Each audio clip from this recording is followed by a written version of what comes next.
What is grace? Grace is community. Grace is passion. Grace is for everyone. Now we continue our series on grace every day. We've been exploring different ways of experiencing God's grace, from nature to patience when things don't go our way, from being face to face with God to recognizing the various seasons of life. Whatever stage of life you are in, God is there. God is inviting you to open yourself to what he has for you in this time and place. Now we look at another way God's grace can embrace us, and that's in the midst of the Sabbath. Some of you will know that word right away, and when you hear Sabbath, you say Sunday. Sunday is our Sabbath, but it's more than just a day of the week. Sabbath speaks to our very soul, to our entire way of being. Let's hear our scripture reading read by Ralph. It's from early on in the Gospel of Mark. Jesus has started his public ministry. Many people have been healed. In fact, multiple times the crowds are so huge and so frenetic, people can't even get to Jesus. He spends all day healing people, and still more are coming. This is pretty amazing. But the part that really stands out is that he's not doing this for his own gain. He speaks with authority over evil, forgiving people and telling them they are loved by God. It's no benefit to him, just goodness and love for others. No one's ever seen anything like this before, but the religious leaders hate it. Not only is he drawing together these rowdy crowds, he's doing it on Sunday. It looks like he's flouting religious tradition, breaking Sabbath law. This is the Gospel of Mark, chapter 2, verses 23 through chapter 3, verse 6. Hear now the word of the Lord. One Sabbath, Jesus was going through the cornfields, and as they made their way, his disciples began to pluck heads of grain. The Pharisees said to him, "Look!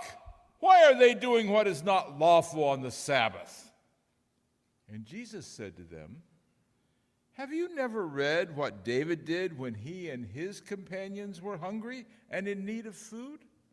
He entered the house of God when Abiathar was high priest and ate the bread of the presence, which is not lawful for anyone but the priest to eat, and he gave some to his companions." Then Jesus said to them, "The Sabbath was made for humankind, and not humankind for the Sabbath. So the Son of Man is Lord even of the Sabbath." Again, Jesus entered the synagogue, and a man was there who had a withered hand. They watched him to see whether he would cure him on the Sabbath, so that they might accuse him.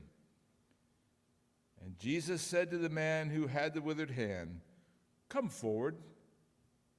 Then he said to them, "Is it lawful to do good or to do harm on the Sabbath, to save a life or to kill it?" But they were silent. He looked around at them with anger. He was grieved at their hardness of heart and said to the man, "Stretch out your hand." He stretched it out, and his hand was restored. The Pharisees went out and immediately conspired with the Herodians against him, how to destroy him. And from the Gospel of Matthew, chapter 11, verses 28 through 30, "Come to me, all you that are weary and are carrying heavy burdens, and I will give you rest. Take my yoke upon you and learn from me, for I am gentle and humble in heart, and you will find rest for your souls. For my yoke is easy and my burden is light." This is the word of the Lord for the people of God. Thanks be to God. Let's pray. Lord, make us an inclusive community passionately following Jesus Christ. Work in us a way of living that we can experience your grace every day, even on the Sabbath. Make us right with you, not because we follow your law, but because we place our trust in you fully and completely. Now may the words of my mouth and the meditations of our hearts be acceptable in thy sight, O Lord, our rock and our Redeemer. Amen. I got my first real job when I was in high school. Sure, I delivered newspapers as a kid and went to work for my dad sometimes, but my first real job was in high school. I remember the interview quite well. It lasted all of 5 minutes. At the time, I was pretty sure they either really liked me or were incredibly desperate to hire someone. But later, I actually found out that my dad, who worked in the corporate office, put in a good word for me. Everything seemed to be going great until they told me what days I would have to work. I had to be flexible. My schedule could be any day, any hour, Sunday through Saturday. And I told them, but I have to go to school Monday through Friday, and they begrudgingly accepted that shift to the schedule. And then I told them that I had to go to church on Sunday morning. That was actually more important to me than going to school. Not only was my family there every week, so were all of my friends. Church was the center of my life, and at the very core of it was a command from God: keep the Sabbath holy. 6 days you will work, but the seventh day is a Sabbath to the Lord. The person who had taught me this was none other than my father, the same person who helped me get the job in the first place.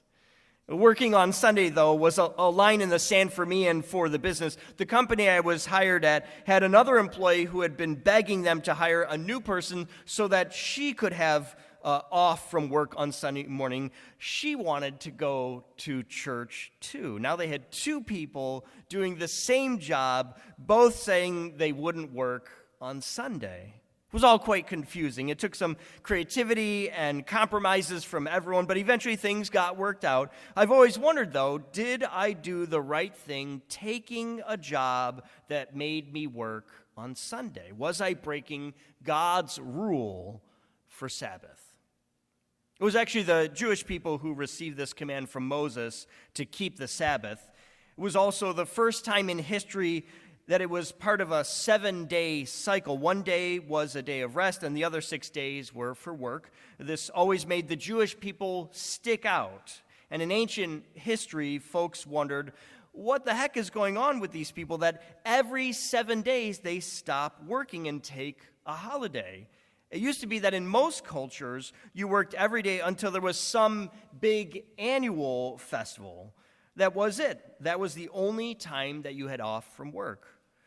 The Romans, though, they really liked the idea of these weekly days off, but they had an 8-day cycle, so they always took the 8th day off. Another ancient practice was to rest on the 7th, 14th, 21st, and 28th of every month. My favorite Sabbath practice, though, was the Cherokee, who would rest on the first day of the new moon. They said you couldn't work or cook, but also that you were not allowed to give birth to a child on that day. I have no idea how they enforce that rule. So all kinds of people and groups have these different practices around rest. You'd think the Christians, at least, would keep up a weekly Sabbath, resting on Sunday. Turns out this was only sort of true sometimes. Throughout most of history, even Christians worked all 7 days a week. It was only through the labor movement in the 1800s that people finally put their foot down and said, come on, we need to have 1 day off in a week. In the U.S., it wasn't until 1940 that a law was passed mandating a 40-hour work week that we finally started to have both Sunday and Saturday off from work. So for me, I've never known anything but a 5-day work week and a 2-day weekend. Last year, there was a massive study in the United Kingdom of 61 companies and about 3,000 employees who volunteered to try a 4-day work week for 6 months, and the results were astounding. Not only did the change increase job satisfaction, improve work-life balance, and reduce employee stress, the companies increased revenues by 15%. People took less sick days and did just as much work as they did in the 5-day system. It was a win, win, win. There is just something about humans that when we rest, recover, and spend time with friends and family, life is just better. It's almost as if Sabbath is a built-in response to the human condition. We need rest to be better people. This, I believe, is another kind of grace God makes available to all of us every day if we choose it. Now, when Jesus comes along, the Jewish culture of his day is steeped in Sabbath rest. Every week, the people gathered to sing and pray and rest. You couldn't travel too far or you'd be breaking Sabbath. You couldn't hunt animals or work to prepare food. Either those are also violations. There were a list of 39 things you couldn't do because they were considered creative acts. You were making something or producing something, and that's work. You can't do that. The only exception to this law was if you were acting to save someone's life. The rules weren't just relaxed to save someone's life, though. The rule was you must save the person's life. So, as opposed to the Cherokee prohibition against giving birth at the new moon, in Judaism you must take a person giving birth to a hospital. The rules just changed when things were life and death. So then we come to our scripture for today, where Jesus is in the wheat field with the disciples. They're hungry, so the disciples start pulling off the grain and eating it. The Pharisees, who are religious leaders, are mad about this because based on how they read the rules, this is a violation. You can't work, you can't prepare food. Since Jesus is the rabbi or teacher for the disciples, he's responsible for their behavior. You'd think Jesus would concede the point. Yeah, my students broke the rules. I'll tell them to stop doing that. But that's not what he does. Instead, he cites a scripture where there was one little exception made for King David. He makes an argument for why what his disciples what they did not break the rules. My wife, Emily, is taking some continuing education classes, and she was telling me about a practice test they had to take. It was all multiple choice, and she was mad about the results of this practice test she took. There were a bunch of questions where she said there were 2 right answers in a certain way of thinking. She said if she could just make her case to the teachers and explain why she put the answer down that she did, they would have told her that she was right. But that's not how multiple choice works, is it? There's only one right answer, and that's how these religious leaders were viewing the Sabbath laws. There is only one right answer, one way to do it, and that's not what Jesus was doing. Then, following right along with the story, Jesus goes into the church and sees a man who has a withered hand. That would mean the muscles and nerves of the hand were inactive and it would have shrunk compared to his other hand. It's a terrible thing and would have led to serious hardship for him, and day in and day out. There was no known cure for this kind of paralysis. So what does Jesus do? He sees the man, tells him to come forward, and after asking if it is lawful to do good and save a person's life on the Sabbath, he heals him. Now, 2 things are happening in the same moment. One is that Jesus is revealing his power and his connection to God. An incredible thing just happened. And you'd think they would be excited about that. But the other thing is that the religious leaders are angered by this. They want to kill Jesus. The rule was if someone could make an argument for their actions on the Sabbath, and it was a disputed religious matter, there was no punishment for it. It's just a different interpretation of the law. If someone unwittingly broke a Sabbath rule, though, the punishment was light. But if someone rejected Sabbath law, then the punishment would be severe, including banishment or death. Jesus has clearly not rejected the Sabbath. He's explaining how to understand it and why it matters. So in the end, it's actually the religious leaders that are rejecting the law and dishonoring the Sabbath. Part of what Jesus wants to teach us over and over is that the law only takes you so far. Rules are perfectly good until you have to actually apply them. Once you have an actual situation you are dealing with, you have to look at more than just the letter of the law. Context matters. People's lives matter. Just because you don't like it doesn't mean you stop doing what's right and good for people. I was talking to someone in the church this week about an important matter in the church, and I told this person, I can see two paths in front of us. One is to do the easy thing, the convenient thing. It's not a lie, it's just simpler. The other option is much harder. It's going to require a lot of time and energy. It's going to mean some tough conversations with folks to not only help make the right thing happen, but to try and keep open doors and to not burn bridges with people. And I asked this person what they thought was the right answer. You know what they said? They said it's probably not one, and it's probably not two. It's probably a third thing, to do both of these things, to share the larger context and do everything we can to have good, positive relationships as much as we can. I was floored by the wisdom of this person. I felt like Jesus himself had just spoken to me. Yes, of course it's not the easy way. It's not even doing things the hard way. The answer is always to do our best to do them the right way, the way that honors people and relationships, that has love at its center and seeks to make this world a better place. That's what Jesus' answer was when faced with Sabbath law and the health and well-being of the person in front of him. Do what's right and do what's good, even if people don't like it, even if they want to kill you for it. Stay committed to blessing others. We've seen throughout this series that grace means we have the favor of God. God is drawn to us.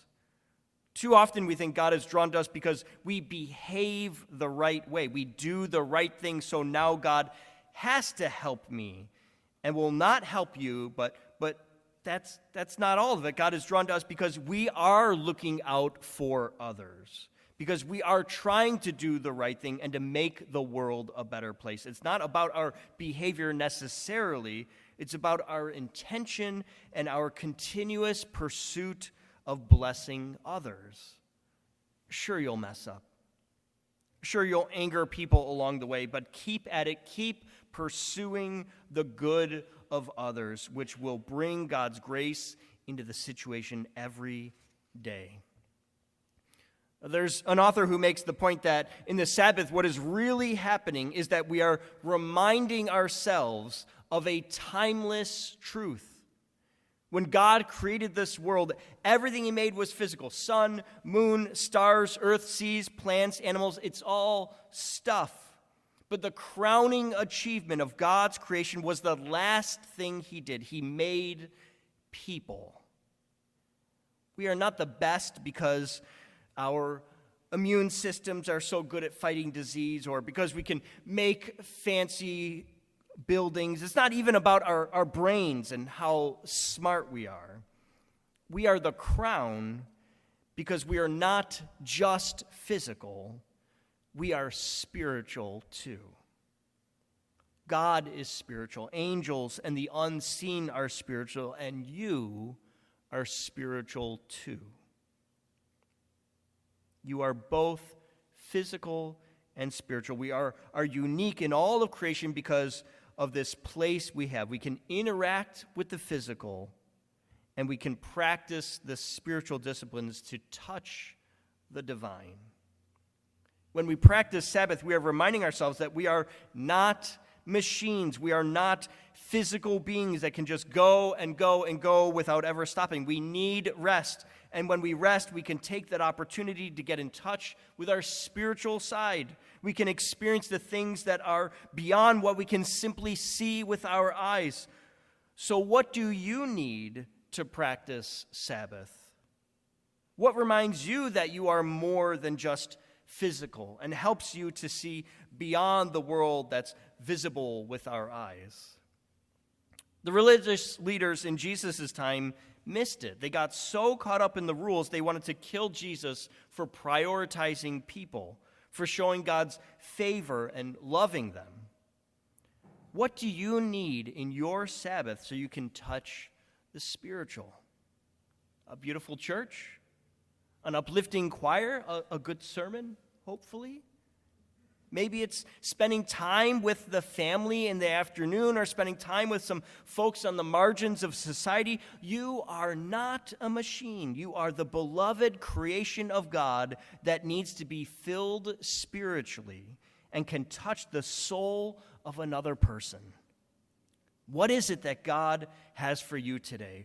When you practice Sabbath, there is a whole different kind of grace you experience in life. So let's end with this. In May 1853, Phoebe and her husband, Holden Judson, joined a covered wagon train near Kansas City, hoping to reach Washington Territory by mid-October. This was a distance of more than 2,000 miles over the rough Oregon Trail. Like all wagon trains, they elected a captain. His word was the law for the group, and they chose the Reverend Gustavus Hines, only to be surprised one Saturday night when he announced the wagon train would never travel on Sundays. Phoebe was shocked. They had half a continent to cross at oxen pace, 15 to 20 miles per day on a good trail with mountain passes and tons of river crossings. She sat in her wagon and fumed. One family even deserted the train and joined another. On their first Sunday, while they stood still, one train after another passed them by. They started out again on Monday, only to reach their first river cross on Tuesday evening. A long line of wagons stretched out ahead of them, waiting for the single ferry to carry them across. They waited 3 days. On Saturday, they resumed the journey, only to be told they would still rest the whole next day. Phoebe was livid. This made absolutely no sense to her. And a few weeks later, she began to see scores of dead oxen, mules, and horses along the trail. They had been driven so relentlessly, they had collapsed and died. She grudgingly admitted that perhaps the animals needed a day of rest. A few weeks later, she admitted that maybe the men needed it too, since they walked most of the time beside the wagons. Then she slowly began to notice that as they worshiped, ate, rested, and even played together on Sundays, it had such a positive effect on people's spirits. There was less grumbling, more cooperation. She even noticed that they seemed to make better time the other 6 days. Finally, what sold her on the value of the Sabbath happened one Sunday evening. The family that had deserted them came limping into their campsite, humbly asking to rejoin them. She had assumed they were at least a week ahead. In fact, they had fallen behind. Their own wagon train had broken down. Of course, they welcomed them back, and so they reached their destination in plenty of time as friends, convinced of the value of Sabbath. As you take time to practice Sabbath, may you know God's grace more and more every day. Sabbath is not just a rule that provides us fringe benefits. It is a reminder that you are the crown of creation, touching both heaven and earth. As you experience God's grace in your own life, may you share it with the world around you, that we might all know the blessing of Sabbath. Amen. Amen. For everything happening at Grace, check out our website at gumc.org.